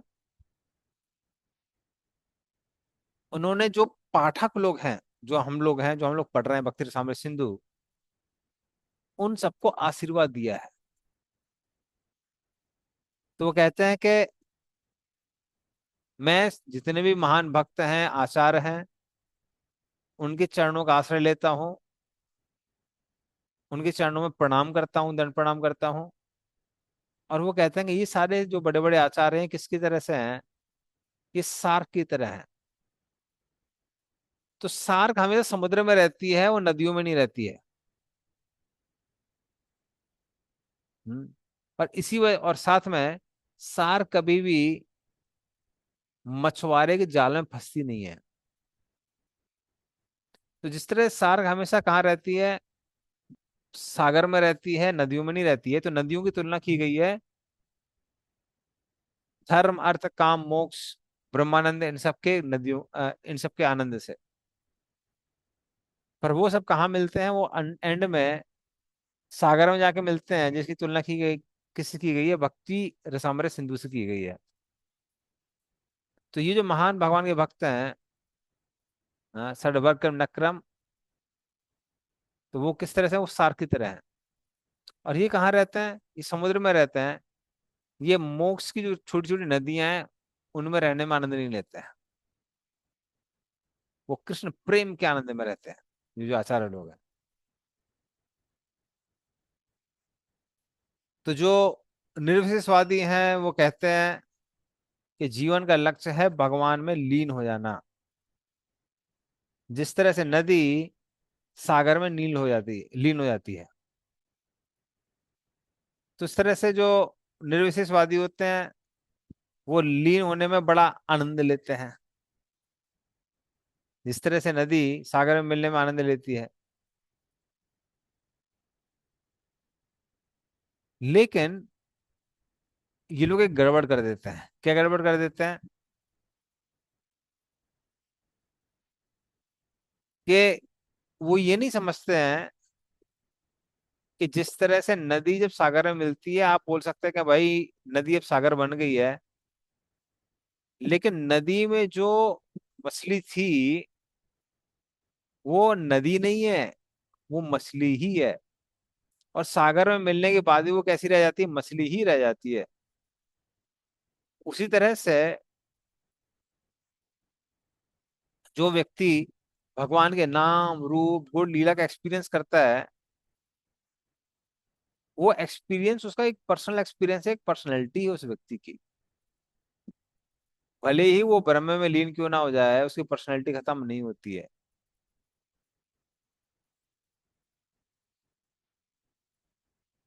तो जिस तरह से सागर बाद में क्या करता है, सॉरी, नदी जो है वो बाद में सागर से मिल जाती है।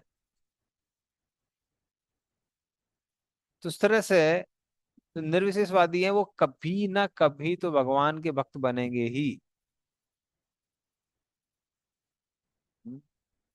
और वो रियलाइज करेंगे कैसे समुद्र में रहने वाले जो जीव हैं वो अपनी पर्सनैलिटी को मेंटेन करके रखते हैं।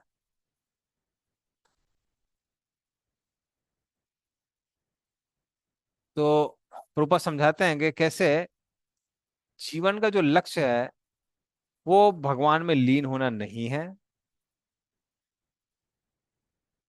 बल्कि भगवान के धाम जाना है, जहां पर बहुत सारे लोग हैं, वस्तुएं हैं, वैरायटी है।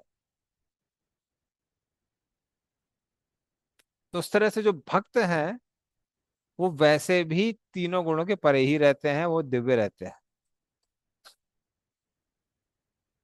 इसलिए भक्त लोग कभी भी ब्रह्मलीन नहीं होना चाहते हैं।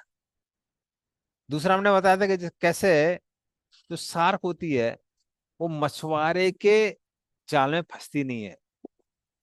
मछुआरे की तुलना यहाँ पे किसकी की गई है, वो की गई है जन्म मृत्यु के चक्र से। तो जिस तरह से मछली कभी भी मछुआरे के जाल में नहीं फंसती है, तो जो भगवान के भक्त हैं वो कभी भी जन्म मृत्यु के चक्र में नहीं फंसते हैं। पर अगला जो पैराग्राफ था उसमें श्री रूप गोस्वामी भारतीय रसामृत सिंधु की सुरक्षा के लिए श्लोक बोलते हैं। वो कहते हैं कि जो आ, तार्किक लोग होते हैं उनके तर्क ज्वालामुखी की तरह है। लेकिन अगर ज्वालामुखी समुद्र के बीचों बीच है तो वो ज्यादा क्षति नहीं पहुंचा सकता है, क्योंकि जो समुद्र का पानी उसको जल्दी ठंडा कर देगा। उसी तरह से जो भक्ति रस में डूबा हुआ है उसके सामने अगर ये तार्किक लोग आते हैं, अलग अलग उल्टे सीधे तर्क करते हैं, वितर्क करते हैं, हाँ, वितंड करते हैं, तो ऐसे लोग अगर मान ली वो आते भी हैं, आर्गुमेंट करते भी हैं, तो वो भगवान के महान भक्तों को उससे ज्यादा फर्क नहीं पड़ता है, क्योंकि वो ऑलरेडी किसमें है, भक्ति रस अमृत सिंधु में है।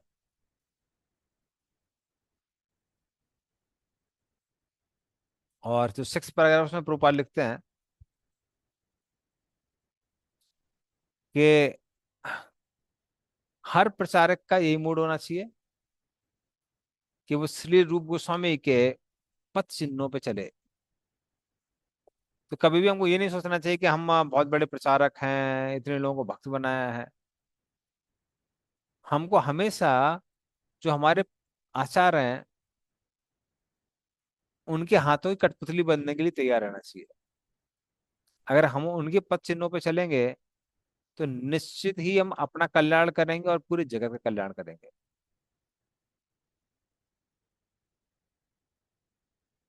और फिर प्रभुपाद हम देखते हैं कैसे वो जयनंद प्रभु की तारीफ करते हैं। और प्रभुपाद बताते हैं संक्षेप में कि कैसे भक्ति रसामृत सिंधु को 4 भागों में विभाजित किया गया है। कौन कौन से विभाग हैं? पूर्व विभाग, जहाँ पर सामान्य भक्ति के बारे में बताया गया है, साधना भक्ति के बारे में, भाव भक्ति के बारे में और प्रेम भक्ति के बारे में बताया गया है। ये 4 लहरें हैं उसके अंदर। जो दक्षिणी हिस्सा है सागर का, इस भक्ति रसामृत सिंधु का, उसमें रस तत्व के बारे में बताया हुआ है, वो उसका ओवरव्यू बताया हुआ है। तो 5 तरह के रस जो है वो बताए गए हैं, विभाव, अनुभाव, सात्विक भाव, व्यभिचारी भाव और स्थायी भाव। पश्चिमी हिस्सा जो है सागर का, उसमें जो मुख्य रस हैं, 5 मुख्य रस, शांत, दास, साख, वात्सल और माधुर, इनके बारे में बताया है। और जो उत्तर दिशा है सागर की, उसमें 7 जो गौड़ रस हैं, उन रसों के बारे में बताया है, जैसे हास रस, अद्भुत रस, रॉ ना, ये सब की जो रस हैं इन सब के बारे में बताया गया, विभत्स रस इत्यादि, इनके बारे में बताया हुआ है। ठीक है, तो इस रसों के बारे में बताया गया है। और अब आगे देखते हैं हम, अन्नाभिलाषिता सुनो के बारे में बताया गया है। हाँ,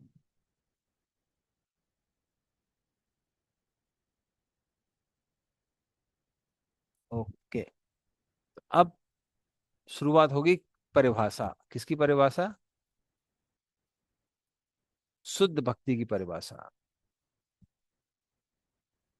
तो पहले आप लोग श्लोक दोहराइए हमारे पीछे पीछे, फिर हम लोग पढ़ेंगे कि प्रभुपाद ने क्या लिखा हुआ है इसके बारे में। तो पीछे पीछे दोहराने की कोशिश करिए।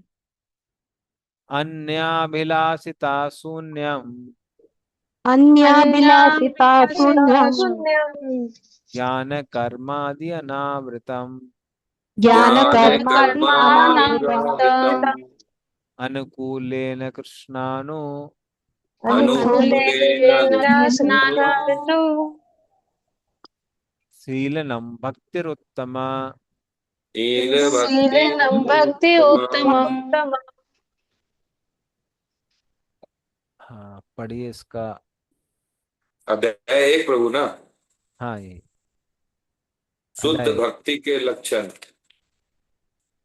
शील कपिल देव ने श्रीमद् भागवत में अपनी माता को उपदेश देते हुए शुद्ध भक्ति के निम्नलिखित लक्षण बताए हैं।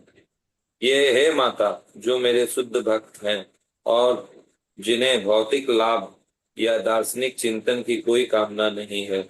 उनके मन में मेरी सेवा में इतने तल्लीन रहते हैं कि वे मुझसे उस सेवा में तल्लीन रहने के अतिरिक्त और कुछ नहीं मांगना चाहते। जहां तक कि वे मेरे धाम में मेरे साथ रहने की भी याचना नहीं करते। मुक्ति 5 प्रकार की होती है। भगवान से तदाकार होना, सायुज्य, भगवान के साथ उसी लोक में रहना, सालोक्य, भगवान के समान स्वरूप प्राप्त करना, सारूप, भगवान ही एक ही की तरह उन्हीं ऐश्वर्यों का भोग करना, श्रेष्ठ तथा भगवान के संगी रूप में रहना, सामीप्य, भक्त भौतिक इंद्र तृप्ति को ठुकराता ही है। वह 5 प्रकार की मुक्तियों से भी में से किसी प्रकार की मुक्ति की कामना नहीं करता। वह भगवान की प्रेममयी सेवा करके ही संतुष्ट रहना चाहता है। यह शुद्ध भक्ति का लक्षण है। श्रीमद् भागवत में आए कपिल देव के उपयुक्त कथन में शुद्ध भक्ति की वास्तविक स्थिति का वर्णन हुआ है और भक्ति के प्रारंभिक लक्षणों को भी परिभाषित किया गया है। भक्ति के अन्य लक्षणों का वर्णन शील रूप गोस्वामी ने विभिन्न शास्त्रों के साक्ष्य समेत किया है। उनके अनुसार शुद्ध भक्ति के 6 लक्षण होते हैं जो निम्नवत हैं। शुद्ध भक्ति समस्त प्रकार के भौतिक क्लेश से अविलंब राहत देती है। क्लेश यानी शुद्ध भक्ति समस्त कल्याण का शुभारंभ करने वाली है। शुभदा शुद्ध भक्ति स्वतः दिव्य आनंद प्रदान करने वाली है। सदानंद विशेष माँ शुद्ध भक्ति विरले ही प्राप्त होती है। सुदुर्लभ शुद्ध भक्ति को प्राप्त लोग मुक्ति के विचार मात्र को तुच्छ समझते हैं। मोक्ष लघुता शुद्ध भक्ति कृष्ण को आकृष्ट करने का एकमात्र साधन है। श्री कृष्ण कृष्णी कृष्ण सर्व आकर्षक हैं, किंतु शुद्ध भक्ति उन्हें भी आकर्षित करती है। इसका अर्थ यह हुआ कि शुद्ध भक्ति साक्षात कृष्ण में दिव्य रूप से अधिक बलवती है, क्योंकि यह कृष्ण की अतरंगा शक्ति है। भौतिक कलेश से राहत क्लेशन्वतम। भगवत गीता में भगवान कहते हैं कि मनुष्य को चाहिए कि अन्य सारे कार्यों को त्याग कर उनकी शरण में जाए। वही भगवान यह भी वचन देते हैं कि वे शरणागत जीवों के सारे पाप कर्मों के फल से बचाएंगे। श्रील रूप गोस्वामी कहते हैं कि पाप कर्म से जो कष्ट उत्पन्न होते हैं वे स्वयं वर्तमान पापों तथा विगत जीवन में हमारे द्वारा किए गए पापों दोनों ही कारण से होते हैं। सामान्यतः जीव अज्ञान अविद्या के कारण पाप कर्म करता है, किंतु पाप कर्मों के फल से बचने के लिए अज्ञान कोई बहाना नहीं हो सकता। पाप कर्म दो प्रकार के होते हैं, जो पौड़ पक्के होते हैं प्रारब्ध, और जो पौड़ नहीं होते अप्रारब्ध। वर्तमान में हम जिन पाप कर्मों के कारण कष्ट भोग रहे हैं वो पौड़ प्रारब्ध कहलाते हैं। वे सब पाप कर्म जो हमारे भीतर संचित और जिनके लिए हमने अभी कष्ट नहीं भोगा है वो अपौड़ अप्रारब्ध माने जाते हैं। उदाहरण हो सकता है कि मनुष्य ने अपराध किए हो, किंतु वह अभी तक उसके लिए बंदी ना बनाया गया हो, किंतु ज्यों उसको पता चल जाएगा त्यों वह बंदी बना लिया जाएगा। इसी प्रकार हम अपने कतिपय पाप कर्मों के द्वारा भविष्य में होने वाले कष्टों की प्रतीक्षा करते हैं, और कुछ ऐसे पाप कर्म हैं जो पौर प्रारब्ध होते हैं, जिसके कारण हम इस समय कष्ट भोगते हैं। इसी प्रकार पाप कर्म एवं तर्जनी कष्टों की श्रृंखला बन जाती है, और बद्ध जीव इन पाप कर्मों के कारण जन्म जन्मांतर का कष्ट उठाता रहता है। वह अपने वर्तमान जीवन में विगत जीवन के पाप कर्मों के फलों के कारण कष्ट भोगता है, और साथ ही अगले जीवन के लिए अधिक कष्टों का मोल लेता है। जब कोई किसी जीर्ण रोग से पीड़ित रहता है, वो किसी मुकदमे में फंस जाता है, किसी निम्न कुल में जन्म लेता है, या अशिक्षित रह जाता है, अथवा बदसूरत दिखता है, तो इसे पौड़ क्रम प्रारब्ध का प्रकट जानना चाहिए। ऐसे अनेक विगत पाप कर्मों के फल हैं जिनके कारण हम इस समय कष्ट भोगते हैं, और अपने वर्तमान पाप कर्मों के कारण हम भविष्य में कष्ट भोगेंगे। किंतु इन समस्त पाप कर्मों के फल तुरंत समाप्त हो सकते हैं यदि हम कृष्ण भावनामृत को ग्रहण कर लें। इसके प्रमाण स्वरूप श्रील रूप गोस्वामी श्रीमद् भागवत उदाहरण देते हैं। यह श्लोक भगवान कृष्ण द्वारा उद्धव को दिए गए उपदेशित से संबंधित है, जिसमें वे कहते हैं, हे उद्धव, मेरी भक्ति उस प्रज्वलित अग्नि के समान है जो इसमें डाले गए असीम ईंधन को जलाकर खाक बना सकती है। तात्पर्य यह है कि जिस प्रकार प्रज्वलित अग्नि कितनी ही मात्रा में ईंधन को जलाकर खाक कर सकती है, उसी प्रकार कृष्ण भावनामृत में भगवान की भक्ति सारे प्राप्त कर्मों के ईंधन को जला सकती है। उदाहरणार्थ, गीता के अर्जुन ने सोचा था कि युद्ध करना पाप कर्म है, किंतु कृष्ण ने अपने आदेश से उसे युद्ध में प्रवृत्त किया, जिसके कारण यह युद्ध भक्ति बन गया। इसलिए अर्जुन को कोई पाप फल नहीं भोगना पड़ा।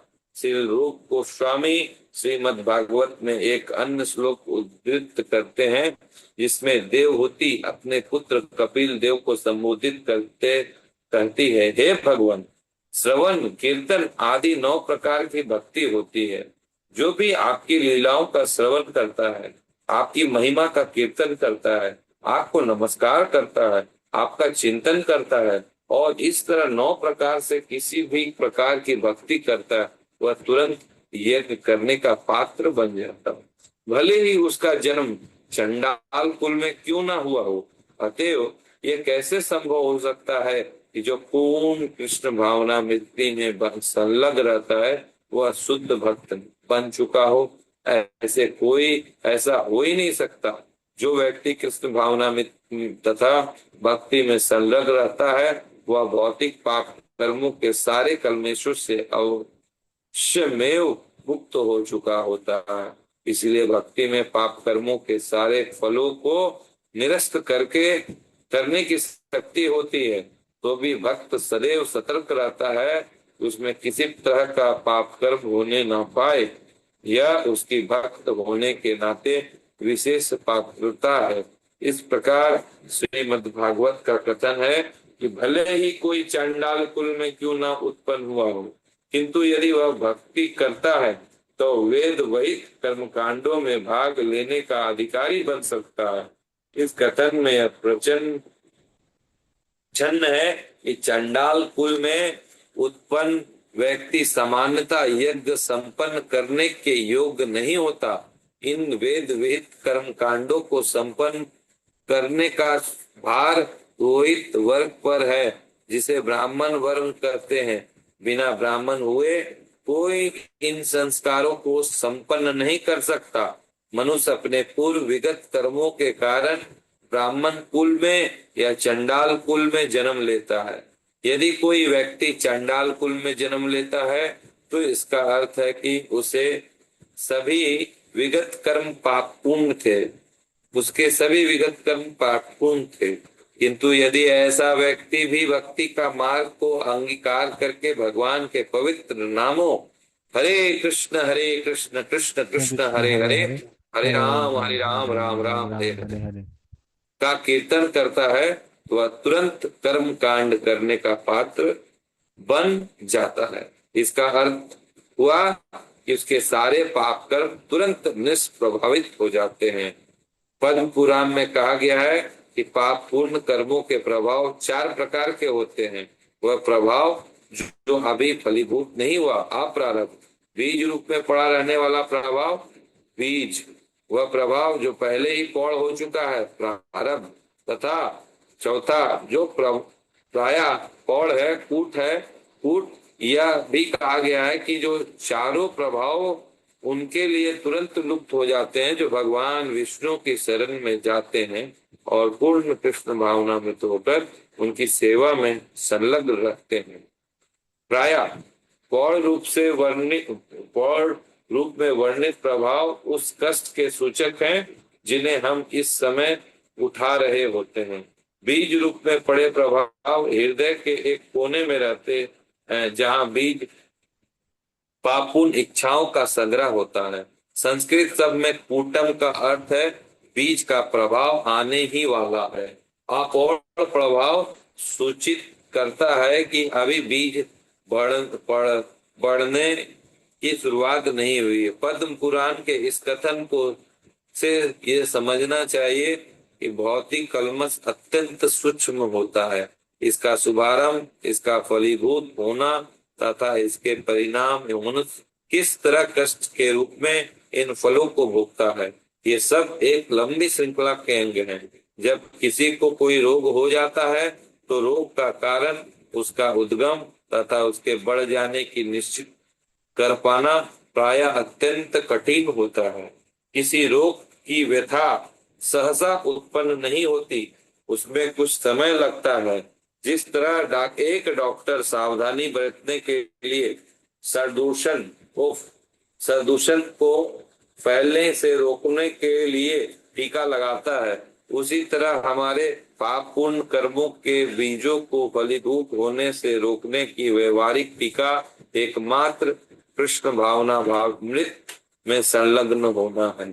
इस प्रसंग में सुखदेव गोस्वामी श्रीमद् भागवत में अजामिल की कथा सुनाते हैं, जिसने एक अच्छे कर्तव्यनिष्ठ ब्राह्मण के रूप में अपना जीवन शुरू किया, किंतु जवान होने पर वह वेश्या द्वारा पूरी तरह भ्रष्ट बना दिया गया। अपने भ्रष्ट जीवन के अंतिम समय में नारायण कृष्ण नाम लेने मात्र से पापी होते हुए भी उसे बचा लिया गया। सुखदेव गोस्वामी संकेत करते हैं कि पाप कर्मों के प्रतिकार के लिए तप, दान तथा कर्म कांड संस्कृति विधियां हैं, किंतु इन्हें संपन्न करने से पाप पूर्ण कामना रूपी बीज का हृदय से उसी तरह नहीं हटाया जा सकता जिस तरह अजामिल अपनी युवावस्था में नहीं कर सकता। यह पाप पूर्ण कामना रूपी बीज कृष्ण भावना की प्राप्ति के द्वारा ही हटाया जा सकता है, और यह महामंत्र हरे कृष्ण मंत्र के कीर्तन द्वारा बड़ी आसानी से किया जा सकता है।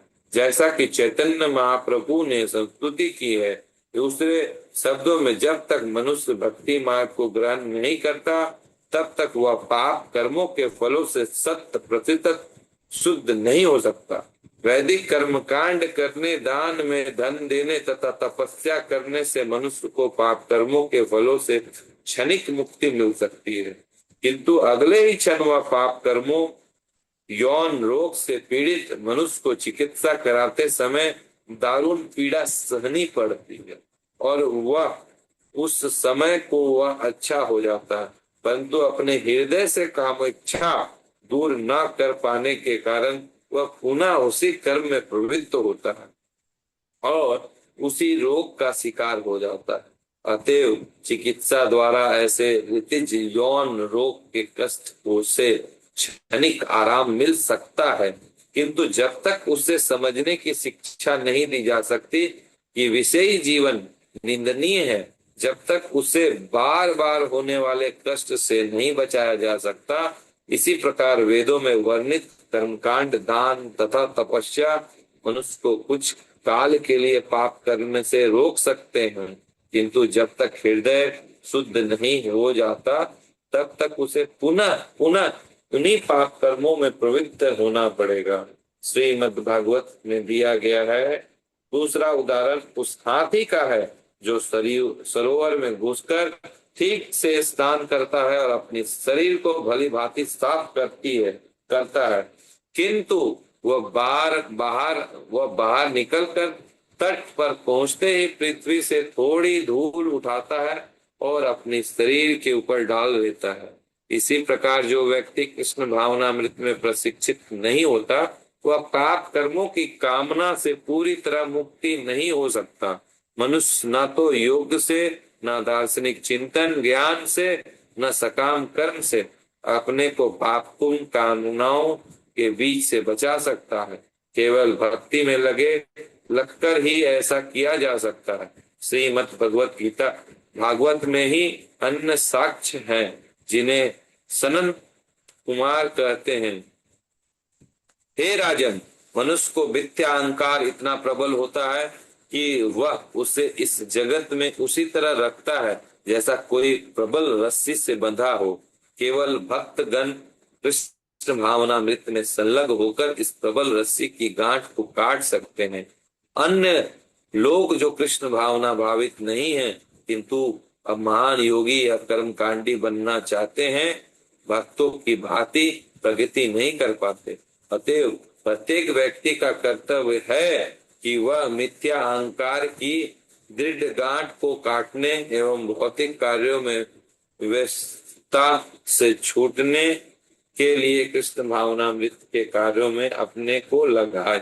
मिथ्या अहंकार की यह दृढ़ गांठ अज्ञान के कारण है। जब तक मनुष्य अपने स्वरूप से अनभिज्ञ बना रहेगा तब तक वह निश्चित गलत कर्म करेगा और भौतिक कलमश में फंसता जाएगा। वास्तविक ज्ञान की यह अभी अनभिज्ञता की कृष्ण भावनामृत के द्वारा दूर की जा सकती है, जैसा कि पद्म पुराण की पुष्टि हुई है।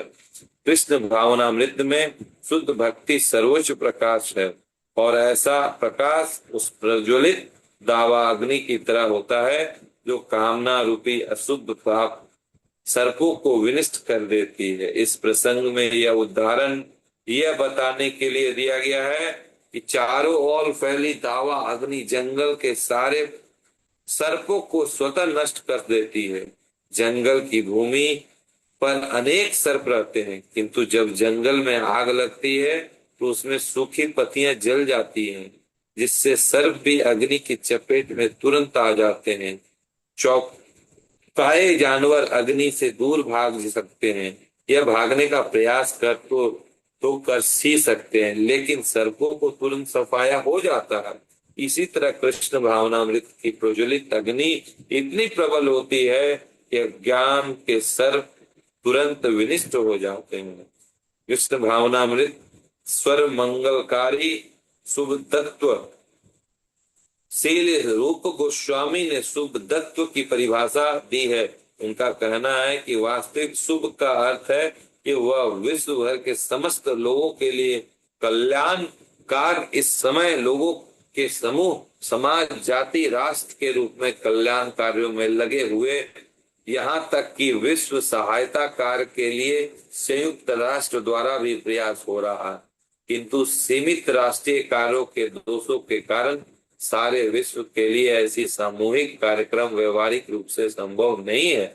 किंतु कृष्ण भावनामृत आंदोलन इतना उत्तम है कि संपूर्ण मनुष्य जाति को सर्वोच्च लाभ पहुंचा सकता है।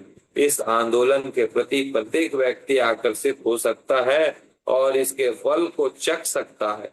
इसलिए रूप गोस्वामी तथा अन्य विद्वान एक मत हैं कि सारे विश्व में भक्तिमय कृष्ण भावनामृत आंदोलन के लिए व्यापक विज्ञापन कार्यक्रमों सर्वोच्च मानव कल्याण कार्य है। कृष्ण भावनामृत आंदोलन किस प्रकार सारे विश्व को ध्यान आकृष्ट कर सकता है और किस तरह हर व्यक्ति कृष्ण भावनामृत में आनंद का अनुभव कर सकता है, इसका उल्लेख पद्म पुराण में इन शब्दों में हुआ है। जो व्यक्ति पूर्ण कृष्ण भावनामृत भक्ति में तत्पर है वह सारे विश्व की सर्वश्रेष्ठ सेवा करता है और हर व्यक्ति को तृप्त करता माना जाना चाहिए। मानव समाज के अतिरिक्त वह वृक्षों तथा पशुओं तक को प्रसन्न करता है, क्योंकि वे भी ऐसे आंदोलन के प्रति आकृष्ट होते हैं। इसका जीता जागता उदाहरण भगवान चैतन्य ने प्रस्तुत किया, जब वे अपने संकीर्तन आंदोलन का प्रचार के लिए मध्य भारत में झारखंड के जंगलों से होकर यात्रा कर रहे थे। तब बाघ, हाथी, हिरण तथा अन्य जंगली जानवरों उनके साथ ही हो लिए थे और अपनी अपनी विविध विधि से नाच कर तथा हरे कृष्ण कीर्तन के करके उसमें भाग ले रहे थे। यही नहीं, कृष्ण भावनामृत में रक्त मनुष्य भक्ति कार्य करते हुए उन सभी उत्तम गुणों का विकसित कर सकता है जो सामान्यता देवताओं में पाए जाते हैं। श्रीमद् भागवत में सुखदेव गोस्वामी का कथन है, हे राजन, जिसकी कृष्ण में अविचल श्रद्धा है और जो हर प्रकार के द्वैत से रहित है, वे देवताओं के सारे उत्तम गुणों का विकास कर सकते हैं। भक्त के उत्तम कोटि के कृष्ण भावनामृत के कारण देवता भी उसके साथ रहने के इच्छुक होते हैं। अतएव यह समझना चाहिए कि उसके शरीर में देवताओं के गुण विकसित हो चुके हैं। दूसरी ओर वह व्यक्ति जो कृष्ण भावनामृत नहीं होता, उसमें कोई उत्तम गुण नहीं पाया जाता, भले ही वह शैक्षणिक दृष्टि से उच्च शिक्षा प्राप्त हो, किंतु अपने कार्य क्षेत्र में वह पशुओं से भी निकृष्ट देखा जा सकता है। कोई कितना भी उच्च शिक्षा प्राप्त क्यों ना हो, किंतु यदि वह मानसिक कार्यों के क्षेत्र में ऊपर नहीं उठ पाता, तो यह निश्चित समझो कि वह भौतिक कार्य ही कर सकता है और इस तरह अशुद्ध बना रहता है। आधुनिक संसार में ऐसे अनेक लोग हैं जो भौतिकवादी विश्वविद्यालयों से उच्च शिक्षा प्राप्त किए रहते हैं, किंतु देखा जाता है कि वे कृष्ण भावनामृत आंदोलन को अंगीकार नहीं कर सकते, जिसमें उनमें देवताओं के उच्च गुण विकसित नहीं हो पाते। उदाहरण के लिए, कोई कृष्ण भावना भावित बालक, भले ही वह किसी विश्वविद्यालय से उच्च शिक्षा प्राप्त ना किया हो, अवैध विषयी जीवन, दूध, कीड़ा, मांसाहार तथा मद्यपान का तुरंत परित्याग कर सकता है। परंतु जो कृष्ण भावना भावित नहीं है, वह अत्यधिक शिक्षित होने पर भी प्रायः शराबी, मांस भक्षक, कामुक तथा जुआरी होते हैं। ये कतिपय व्यवहारिक प्रमाण है जो यह बताते हैं कि कृष्ण भावना भावित व्यक्ति किस तरह उत्तम गुणों से परिपूर्ण हो जाता है, जबकि कृष्ण भावनामृत से विहीन व्यक्ति ऐसा नहीं हो सकता। हमारा अनुभव है कि कृष्ण भावना भावित नवयुवक तक सिनेमा, रात्रि क्लब, नग्न नृत्य प्रदर्शन, रेस्तरां, भोजनालय, मदिरालय आदि से अनासक्त रहता है। अलग नहीं, वह पूर्णतः मुक्त हो जाता है। वह धूमपान करने, शराब पीने, नाटक तथा नृत्य आदि देखने में अपने अमूल्य समय को व्यर्थ नहीं जाने देता। जो कृष्ण भावनामृत नहीं भावित नहीं है, वो प्राय आधे घंटे के लिए भी शांति पूर्वक नहीं बैठ सकता।